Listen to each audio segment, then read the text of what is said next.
193 ఆధిక్యంలో ఉంది. ఇక వెస్ట్ బెంగాల్లో చూస్తే బీజేపీ 194, టీఎంసీ 93 స్థానాల్లో ఆధిక్యంలో ఉన్నాయి. ఇక కేరళలో యూడీఎఫ్ 100 ఈ రకంగా ముందుకు వెళ్తూ ఉన్నటువంటి పరిస్థితి. మరి కాసేపట్లోనే మనకి పూర్తి స్థాయిలో ఏ పార్టీ ఎన్ని లీడింగ్లో ఉన్నాయి, ఎన్ని విజయంలో ఉన్నాయి అనేది కూడా మనకు తెలిసిపోతుంది. రైట్, ఇక మనతో జాయిన్ అవుతున్నారు, డిబేట్లో పార్టిసిపేట్ చేస్తున్నారు బీజేపీ నాయకులు కప్పర ప్రసాద్ గారు ప్రస్తుతానికి, తర్వాత కాంగ్రెస్ నాయకులు కూడా మనతో జాయిన్ అవుతారు. ముందుగా ప్రసాద్ గారితో మాట్లాడతారు. ప్రసాద్ గారు నమస్కారం. నమస్కారం అండి. నమస్కారం అండ్ అభినందనలు. వెస్ట్ బెంగాల్ ఎట్టి పరిస్థితుల్లో వెస్ట్ బెంగాల్లో కాషాయ జెండా ఎగరడమే లక్ష్యంగా బీజేపీ అగ్రనేతలందరూ కూడా తమ తమ శక్తి మొత్తాన్ని కూడా అక్కడ ఒడ్డి మరి గెలుపు దిశగా వెస్ట్ బెంగాల్లో మీరు పాగా వేయడం జరిగింది. సో ఏంటి ఈ విజయానికి కారణం ఏంటి అనుకుంటున్నారు? ఈ విజయం మీరు ఊహించింది డెఫినెట్గా, ఎందుకంటే గత ఎలక్షన్స్లోనే మీరు ఖచ్చితంగా దీన్ని గెలవాలి అనుకున్నటువంటి రాష్ట్రం ఇది.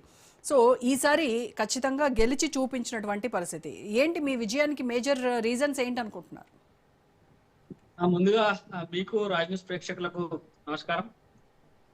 ఈ విజయం నిజంగా చాలా ఆనందంగా ఉంది.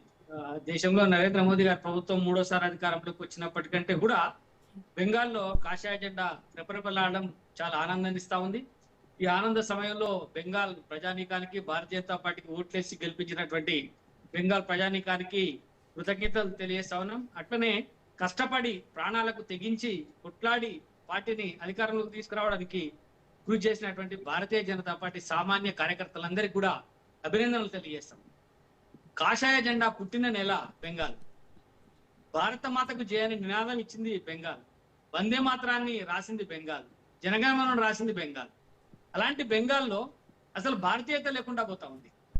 బంగ్లాదేశీల చొరబాటుతోటి, అక్రమ వలసదారులతోటి అక్కడ జాతీయవాద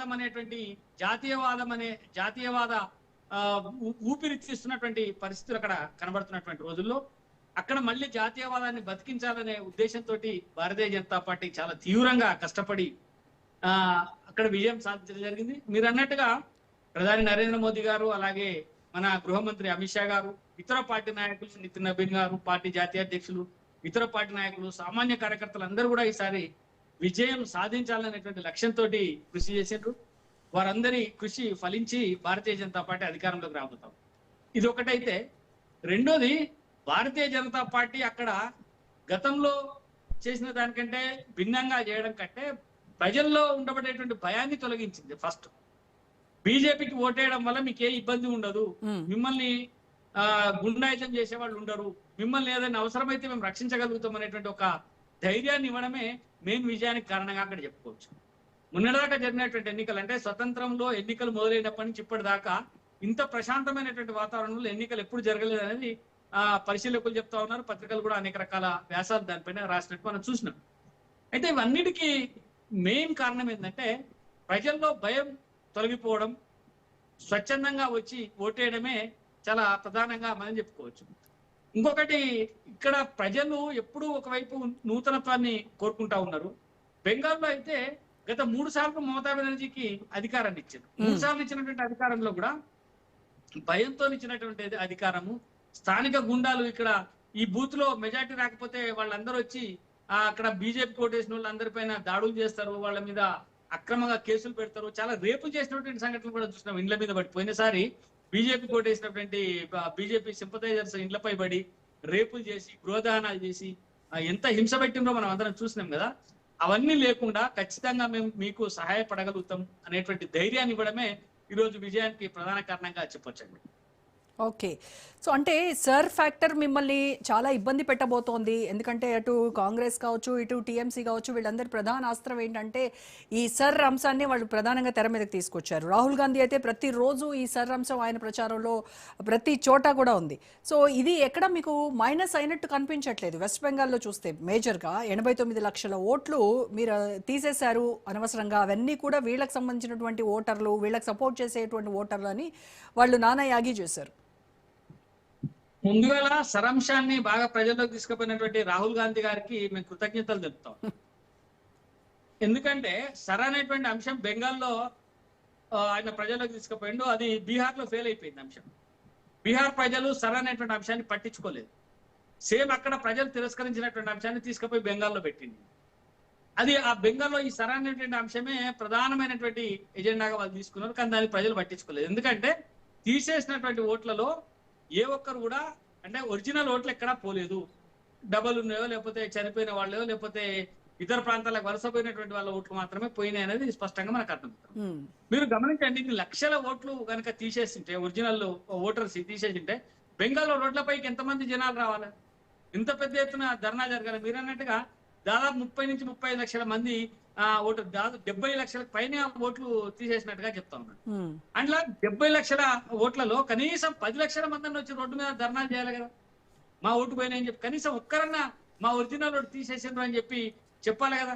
ఇప్పటిదాకా రాజకీయ పార్టీలు తప్పితే ప్రజలు ఎవరు, ఓటర్లు ఎవరు బహిరంగంగా మా ఓటు పోయింది, మాకు అన్యాయం జరిగిందని ఎక్కడా చెప్పలేదు అనేది ఒకటి స్పష్టం. రెండోది, బీహార్ లా స్పష్టమైనటువంటి తీర్పు బీహార్ ప్రజానికం ఇచ్చిండ్రు. సరి మీద ఆయన బీహార్ లో ఇంటింటికి తిరిగిండు, కాలికి బలపం కట్టుకుని తిరిగిండు రాహుల్ గాంధీ. అక్కడ సర్ అనేది పెద్ద ఇబ్బంది లేదు, నిజమైన ఓటర్లు పోవడం లేదు, ఎవరైతే డబులింగ్ ఓటర్లు ఉన్నాయో లేకపోతే వరుస బైనల ఓట్లు మాత్రమే తీసేస్తున్నారు అనేది స్పష్టంగా అర్థమైన తర్వాత కూడా మళ్ళీ అదే అంశాన్ని బెంగాల్లో తీసుకొని పోయింది.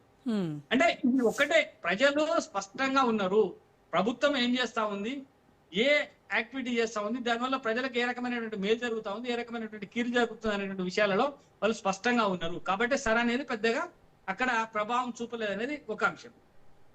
రెండోది ఏంటంటే, మీరు పశ్చిమ బెంగాల్లో అసలైన విషయాన్ని పక్కన పెట్టి అసలు ఏ అంశాన్ని ప్రజలకు తీసుకుపోవాలి, ఆ మమతా బెనర్జీ పాలన ఎంత ఘోరంగా ఉన్నది, అక్కడ చొరబాటుదారుల సమస్య ఏ రకంగా ఉన్నది, గ్రామీణ ప్రాంతాలలో నోరు తెరిచి మాట్లాడాలంటేనే భయపడేటువంటి పరిస్థితి ఉన్నది, ప్రజాస్వామ్యం మొత్తం కూని అయిపోయింది, దౌర్జన్యాలు దోపిడీలు అధికమైపోయినాయి, ఒక మెడికల్ కాలేజీలో ఒక మెడికో అత్యాచారానికి గురైతే పట్టించుకునేటువంటి నాదులు లేడు.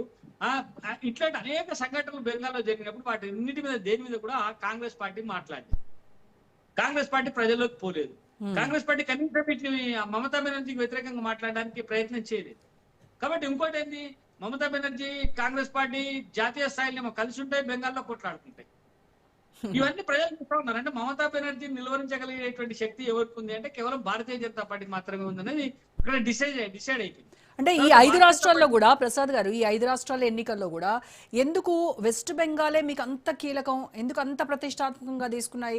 అందరూ మోదీతో సహా అందరూ అక్కడికి వెళ్ళి ప్రచారం చేశారు. మిగతా వాటిలో అంటే ఇప్పుడు తమిళనాడులో చూస్తే అది మీకు ఎలాగూ మీ వైపు చూడరు అనేటువంటి నమ్మకం. అటు కేరళ కావచ్చు, సరే అస్సాం పుదుచ్చేరి పైన మీకు మొదటి నుంచి కూడా నమ్మకం ఉంది, అది మాదే అని చెప్తున్నారు. మరి మిగతా ఈ 3 రాష్ట్రాల్లో ఎందుకు అంతగా మీరు ఈ 2 రాష్ట్రాల్లో ఇది చేయలేదు?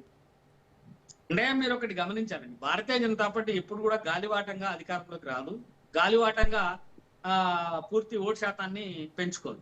ఎక్కడ కూడా చాలా పకడ్బందీగా వ్యవహారం చేసి చాలా దీని ఏంటంటే కల్టివేటెడ్ పద్ధతిలోనే మనం ఆ పార్టీని విస్తరించడానికి ప్రయత్నం చేస్తాం. మీరు గతంలో చూసుకుంటే బెంగాల్లో కూడా మాకు 3 సీట్లు, 3 సీట్ల నుంచి అంతకుముందు 0 సీట్లు, దాని తర్వాత 3 సీట్లు, దాని తర్వాత 77 సీట్లు ఇప్పుడు అధికారం వైపుగా వచ్చినాం. అట్లనే మీరు తమిళనాడులో కూడా మాకు ఇప్పుడు లేకపోవచ్చు, ఇప్పుడు మాకు తమిళనాడులో తక్కువ సీట్లు రావచ్చు, లేదా మా కూటమి పర్ఫార్మెన్స్ చూస్తే డిఎంకే కంటే ఒక 5-6 సీట్లు ఎక్కువనే ఉన్నది. కానీ తమిళనాడులో కూడా రాబోయేటువంటి రోజుల్లో మా పార్టీ పర్ఫార్మెన్స్ ఉంటుంది. ఖచ్చితంగా మేము తమిళనాడును కూడా మా పార్టీని విస్తరిస్తాం, తమిళనాడులో కూడా అధికారంలో కూడా ప్రయత్నం చేస్తాం.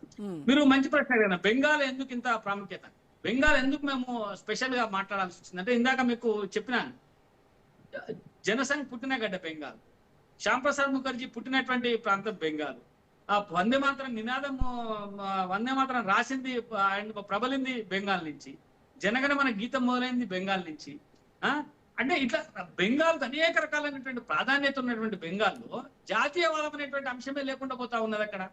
అక్కడ ఓట్ బ్యాంక్ రాజకీయాలు పెరిగి మమతా బెనర్జీ లాంటి వాళ్ళు కేవలం అధికారంలో ఉండడం కోసము దేశాన్ని భ్రష్టు పట్టించడానికి కూడా సిద్ధమవుతున్నటువంటి పరిస్థితి, రోహింగ్యాలకు ఓట్లు ఇస్తున్నటువంటి పరిస్థితి, చొరబాటుదారులకు అవకాశం కల్పిస్తున్నటువంటి పరిస్థితి, గుళ్ళల్లో ఇప్పుడు చూస్తే మనము పాకిస్తాన్ బంగ్లాదేశ్ కంటే కూడా దారుణమైనటువంటి పరిస్థితి అలా బెంగాల్లో ఉన్నది. గుడిలో పోయి పూజ చేసుకోవడానికి అవకాశం లేదు, శ్రీరాముడికి సేవ చేసుకోవడానికి అవకాశం లేదు, బొట్టు పెట్టుకోవడానికి అవకాశం లేదు, ఊర్లలో పోతే ఎక్కడ పడితే అక్కడ ఈ పశ్చిమ బెంగాల్ నుంచో లేకపోతే ఇతర ప్రాంతాల నుంచి వచ్చినటువంటి మతోన్మాద మూకల దాడులు ఎక్కువైపోతా ఉన్నాయి. దీని నుంచి బెంగాల్ ను రక్షించాలి. దీని నుంచి బెంగాల్ ను రక్షించాలంటే ఏం చేయాలి? కాంగ్రెస్ పార్టీ చేతులు ఎత్తేసింది, ఆడ కన్మరుగైపోయింది, లేదు. సిపిఎం పార్టీ ఇంతకంటే ఎక్కువ దౌర్జన్యాలు చేసి సిపిఎం పార్టీ కూడా కనుమరిపోయింది లేదు ఇక్కడ ఉన్నది ఒకటి భారతీయ జనతా పార్టీ, ఇక్కడ ప్రజలకు ఎక్కడ ఆశాదీపం భారతీయ జనతా పార్టీ. కాబట్టి బెంగాల్లో ఈ వికృత చర్యలన్నింటినీ ఆపడం కోసము వందల మంది భారతీయ జనతా పార్టీ కార్యకర్తలు అక్కడ ప్రాణత్యాగం చేసింది. చాలా సంవత్సరం నుంచి, అంటే మేము బెంగాల్లో 77 సీట్లు గెలిచి 2వ స్థానంలోకి వచ్చి కాంగ్రెస్ పార్టీ సిపిఎం పూర్తిగా కనుమరుగైనప్పటి నుంచి కూడా మేము అక్కడ కింది స్థాయిలో, అంటే పంచాయతీ ఎన్నికలలో అనేక మంది కార్యకర్తలు ప్రాణాలు అర్పించారు, మున్సిపల్ ఎన్నికల్లో అనేక మంది కార్యకర్తలు ప్రాణాలు అర్పించారు. అయినా బెంగాల్ విడవకుండా బెంగాల్లో ఈ విదేశీ శక్తుల ప్రాబల్యం తొలగించడం కోసం ప్రయత్నం చేసిన బెంగాల్ అధికారంలోకి వచ్చినాం. అందుకని మీకు ఇందాక ఇంట్రడక్షన్ లో చెప్పిన మేము 3వసారి దేశంలో అధికారంలోకి వచ్చిన దానికంటే ఎక్కువ సంతోషం బెంగాల్లో అధికారంలోకి రావడం వచ్చింది, కల్పించింది. ఆ రకమైనటువంటి సంతోషం ఉన్నది ఇక్కడ అని చెప్పి చెప్పగలిగింది. ఎందుకంటే బెంగాల్ అనేది చాలా రాక్షస పాలన, రాక్షసుని ఎదిరించడం కోసం నిజంగానే అక్కడ యుద్ధం చేయాల్సి వచ్చింది. రావణాసురుని ఎదిరించడం కోసం ఎట్లయితే వానర సేనను తీసుకొని పోయి రాముడు యుద్ధం చేసిండో ఆ రకమైనటువంటి పరిస్థితుల్లోనే ఇలా మేము బెంగాల్లో యుద్ధం చేయాల్సి వచ్చింది. ఆ విజయం సాధించినటువంటి ఆనందం మాకు కలుగుతా ఉంది. రైట్. అయితే ఎంత చేసినా కూడా మీ ప్రాబల్యము, మీ ఇదంతా కూడా నార్త్కే పరిమితం అవుతా ఉంది. అక్కడ ప్రజలు మాత్రమే సౌత్లోకి జాతీయ పార్టీల హవా తగ్గించేటువంటి ప్రయత్నాల్లో ఇక్కడ ప్రాంతీయ పార్టీలు ఉన్నాయి. ఇక్కడ సౌత్లో చూస్తే మీకు కర్ణాటక తప్ప ఇక్కడ ఎక్కడా కూడా మళ్ళీ బీజేపీ కనిపించేటువంటి అవకాశం లేదు, ఉండదు అని, రాబోయే కాలంలో కూడా ఉండదు అని చెప్తున్నాయి ఇక్కడ ప్రాంతీయ పార్టీలు. అంటే మీరు ఒకటి స్పష్టంగా అర్థం చేసుకోండి. నేను ఇందాక కూడా మళ్ళీ చెప్తా ఉన్నా, బీజేపీ గాలివాటం పార్టీ కాదు. బీజేపీ మెల్లమెల్లగా డెవలప్ అవుతున్నటువంటి పార్టీ. మాకు సౌత్ లో మీరు అన్నట్టు కొంత బలం తక్కువగా ఉండొచ్చు, కానీ మమ్మల్ని సమర్థించే పార్టీల బలం సౌత్ లో ఎక్కువగా ఉండదు. ఎన్డీఏ బలం సౌత్ లో బ్రహ్మాండంగా ఉండదు. అందులో భాగంగానే మనం ఆంధ్రప్రదేశ్ లో అధికారంలో ఉన్నాం, రేపు కర్ణాటకలో కూడా అధికారంలో. మీరు ఎన్డీఏను భారతీయ జనతా పార్టీని విడివిడిగా చూస్తాం. ఎన్డీఏ భారతీయ జనతా పార్టీ వేరువేరుగా. ఎన్డీఏ అధికారంలో ఉన్నది అంటే భారతీయ జనతా పార్టీ అధికారంలో ఉన్నట్టే. మేము ఆంధ్రప్రదేశ్ లో అధికారంలో ఉన్నాం, రేపు కర్ణాటకలో అధికారంలోకి వస్తాం, రేపు ఇంకా పోతే రేపు తెలంగాణలో కూడా అధికారంలో రావడానికి ప్రయత్నం చేస్తాం. అయితే ఇందులో ఒకటే ఏంటంటే, ఎక్కడైతే భారతీయ జనతా పార్టీ కొంచెం ఎదుగుతూ వస్తా ఉందో ఆ ఎదుగుతూ వచ్చేటువంటి క్రమంలో కొన్ని అడ్డంకులు ఎదురవుతా ఉన్నాయి. ఇప్పుడు మనకు తెలంగాణలో 8 మంది ఎంపీలు గెలిచినారు, 8 మంది ఎమ్మెల్యేలు గెలిచినారు. స్థానికంగా మన మున్సిపాలిటీలలో కూడా దాదాపుగా ఒక 1100 గ్రామ పంచాయతీలో భారతీయ జనతా పార్టీ గెలిచింది. మున్సిపాలిటీలోకి వస్తే చాలా మంది కౌన్సిలర్లు, కొన్ని మున్సిపల్ స్థానాలను మేము గెలుచుకోగలిగినాం. అంటే గ్రాడ్యువల్ గా పెరుగుతా ఉన్నాము. రాబోయేటువంటి రోజుల్లో కూడా రేపు అసెంబ్లీ ఎన్నికలలో కూడా భారతీయ జనతా పార్టీ తన ప్రభావాన్ని స్పష్టంగా చూపించేటువంటి అవకాశం తెలంగాణలో ఉన్నది. దీనికి కారణం ఏంటి? మేము ఏదో పైనుంచి డబ్బులు గుర్పించో లేకపోతే ఆకర్షణీయమైనటువంటి పథకాలు చెప్పో అప్పటికప్పుడు ఏదో మసిపూసి మారగా చేసి ప్రజల్లోకి వెళ్ళడం లేదు. మేము ప్రజల్లో ఎందుకు లేవు ఆకర్షణీయ పథకాలు? బీజేపీ కూడా స్టార్ట్ చేసింది కదా ఫ్రీ బీస్. ముందు నుంచి మేము ఫ్రీ బీస్ కి వ్యతిరేకం అని చెప్తూ మీరు ఎలక్షన్స్ ముందుకు వచ్చేసరికి మీరు కూడా వాటికి తలొగ్గారు కదా. అది చెప్తున్నాను నేను మీకు. మీ ప్రశ్నకు నేను సమాధానం చెప్తాను. మేము మొదటి నుంచి ప్రజల్లో ప్రజా వ్యతిరేక, ప్రభుత్వ వ్యతిరేక కార్యక్రమాల్ని ప్రజల్లోకి తీసుకుపోయి వాటి ద్వారా ప్రజల్ని చైతన్యవంతం చేయడం ద్వారా వాళ్ళందరినీ భారతీయ జనతా వైపు కూడగట్టుకోవడం ద్వారా ఎన్నికలలో విజయం సాధించడానికి ప్రయత్నం చేస్తా ఉన్నాం. మీరు అన్నారు ఇందాక ఫ్రీ బీస్ గురించి కూడా చెప్పాల్సినటువంటి అవసరం ఉన్నది. కొన్ని సందర్భాలలో తప్పనప్పుడు కొన్ని అంశాలు మీరు ఇతర పార్టీలతో చూసుకుంటున్నప్పుడు భారతీయ జనతా పార్టీ ఇచ్చేటువంటి ఫ్రీ బీస్ చాలా తక్కువ.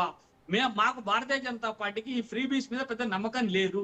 మేము వాటిని పెద్దగా ప్రచారంలో పెట్టేటువంటి అవకాశం లేదు, ఆ సందర్భం కూడా కాదు. మేము అభివృద్ధి ఎజెండాగానే ప్రజలకు పోతాం. ఇప్పుడు వాజ్పేయి గారు మాకు స్పష్టంగా ఒక దిశానిర్దేశం చేసిన ఉచిత విద్య, ఉచిత వైద్యం, ఉచిత న్యాయం, ఈ 3 మాత్రమే ప్రజలకు ఉచితంగా అందాలి. అవి పూర్తిగా ఉచితంగా ఎలాంటి నిష్పక్షపాతం లేకుండా ప్రజలకు అందించగలిగినప్పుడు ప్రభుత్వాలు బలంగా ఉంటాయి, ప్రజలు కూడా వాటి విశ్వాసంతో ఉంటారని చెప్పి ఆ 3ంటిని మేము ప్రజల్లోకి ఉచితంగా తీసుకుపోవడానికి మేము పెద్ద ఎత్తున ప్రయత్నం చేస్తా ఉన్నాం. వాటిని చేస్తాం. ఇప్పుడు కొన్ని సందర్భాలలో కొన్ని అవసరాలు వచ్చినప్పుడు ఆ ప్రజలకు కొన్ని వాగ్దానాలు ఇవ్వాల్సి వస్తుంది, ఇచ్చినటువంటి వాగ్దానాలు నిలబెట్టుకోవాల్సి వస్తుంది. ఇప్పుడు ఉదాహరణకి మేము రైతులకు ఇచ్చేటువంటి కిసాన్ సమ్మాన్ యోజన పథకం ఉంది. ప్రతి రైతుకు 6,000 రూపాయలు ఒక ఎకరానికి 3 సార్లు అందిస్తా ఉన్నాం. అంటే 2,000 చొప్పున మనం అందిస్తా ఉన్నాం, కేంద్ర ప్రభుత్వం అందిస్తుంది. ప్రతి రైతుకు అందిస్తా ఉన్నది. దీంట్లో ఎకరం ఉన్నా, 2 ఎకరాలున్నా, 100 ఎకరాలున్నా 6,000 మాత్రమే కేంద్ర ప్రభుత్వం అందిస్తా ఉన్నది. ఇట్లాంటి కొన్ని పథకాలు అభివృద్ధికి అవకాశం ఉండి అవసరం ఉండేటువంటి పథకాలని తీసుకుంటా ఉన్నాం. వాటిని భవిష్యత్తులో కొనసాగిస్తాం. అభివృద్ధి ఎజెండాగా భారతీయ జనతా పార్టీ ముందుకు పోతుంది. Right sir. రైట్. డిబేట్లో మనతో జాయిన్ అయ్యారు ఉప్పాల్ లక్ష్మణ్ గారు, సీనియర్ రాజకీయ విశ్లేషకులు. ఆయనతో మాట్లాడే ముందు డిబేట్ ఒక షార్ట్ బ్రేక్ తీసుకుని వద్దాం. Stay tune to Raj news.